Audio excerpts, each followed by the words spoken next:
Welcome back to The Explainer. All right, we are diving straight into things today.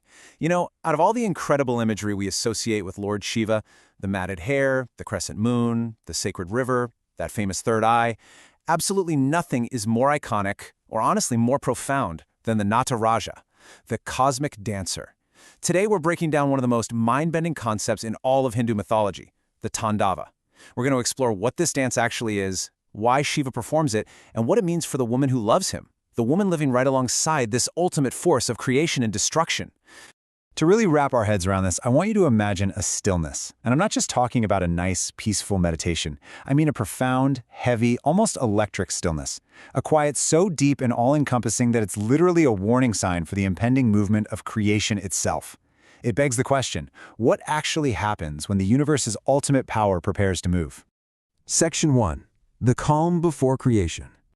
Picture the scene, right? We're way up on Mount Kailash, deep in the middle of the night. The mountain is just incredibly quiet.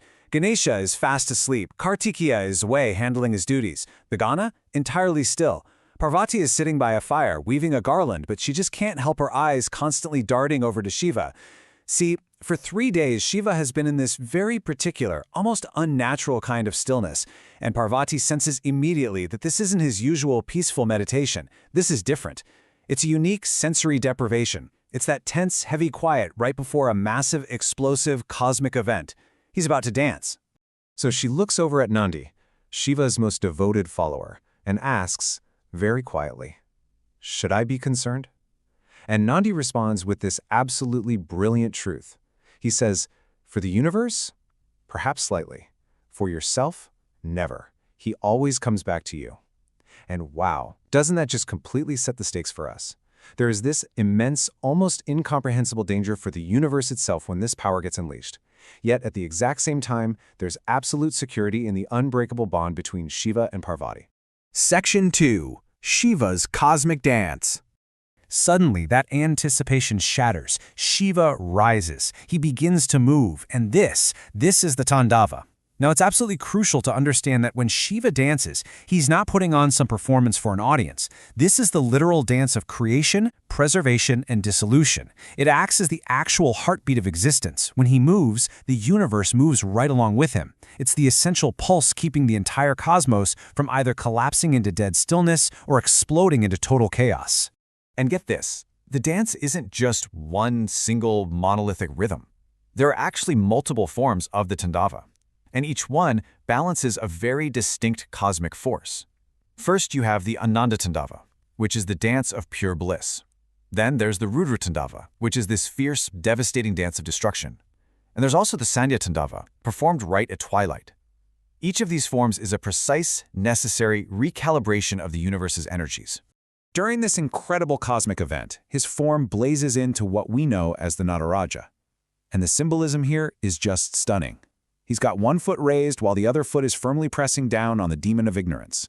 His arms are extended out in this massive cosmic gesture. In one hand, he's holding a drum, representing the very beat of creation. In another, he holds fire, the flame of transformation. As he spins, his hair flies out and literally, entire galaxies are born from it. The mountain is trembling beneath him, but not out of fear. It trembles in absolute recognition of its creator. Section 3. Parvati's answering grace.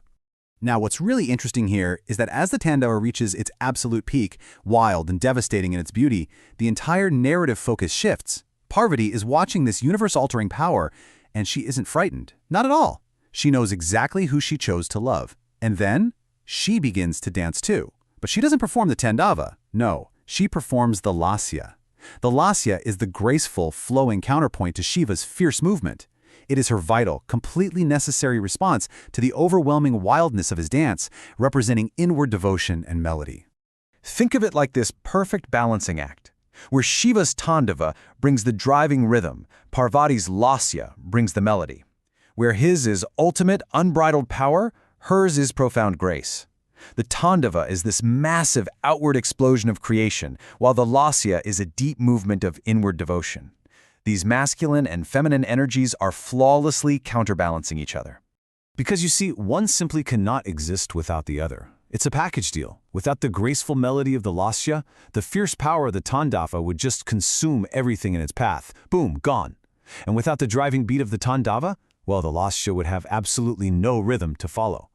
Together, these two dances create the complete, unified expression of the universe. This right here is the eternal dance of Shiva and Shakti. Section 4. The stillness after. But you know, eventually, even a cosmic storm has to run its course. The dance stops just as suddenly as it began. Mount Kailash settles back down. The entire cosmos beautifully reorganizes itself, and Shiva stands still once again. But it's a completely different kind of stillness now. It's that deep, exhaling peace after a storm has done its work. Parvati walks up to him. Shiva looks at her, having just witnessed the entirety of creation, and says, "You danced with me." And Parvati replies with this deeply intimate truth, "I always dance with you. You just don't always notice me doing it." In a split second, they transition from these overwhelming cosmic deities back to a deeply loving couple reconnecting after the storm. Shiva looks at her after a really long pause, and with something incredibly rare and tender for him, he acknowledges her power. He tells her, "Without you, I am just destruction. With you, I am creation." It's a stunning realization, isn't it? He knows that the Lasya is exactly what makes the Tandava bearable. Parvati's presence is the only thing that makes his immense, terrifying power beautiful rather than just pure destruction. Parvati leans against him and simply answers, "And without you, I am just possibility. With you, I am reality." This completely cements the depth of their bond. They didn't just choose each other across countless lifetimes out of love, but because they are entirely fundamental to each other's very existence. Section 5. The philosophy of balance. So the crucial point is, What does all this actually mean for us? This entire myth isn't just some beautiful bedtime story. It's literally one of the most foundational teachings in Hindu philosophy. It points straight to the concept of Ardhanarishvara. This is the half-male, half-female form of Shiva.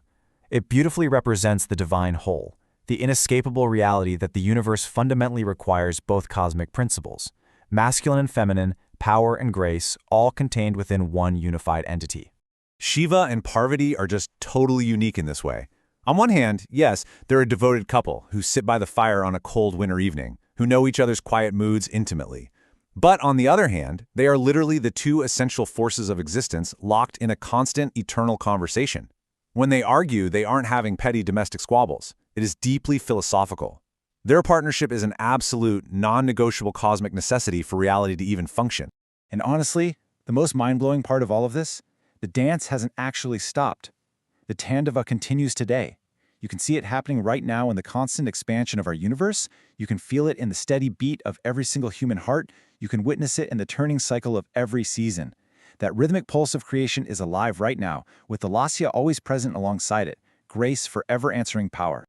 but, of course, even the greatest cosmic love story has its tests, and even gods can have moments of profound misunderstanding. So I want to leave you with this thought. What happens when the universe's ultimate power gets distracted by joy, and Parvati playfully covers his third eye, accidentally plunging all of existence into absolute darkness? What does the universe do when love and cosmic responsibility violently collide? Well, that is exactly what we are going to uncover in our next explainer. Thanks so much for learning with me today, and I'll see you next time.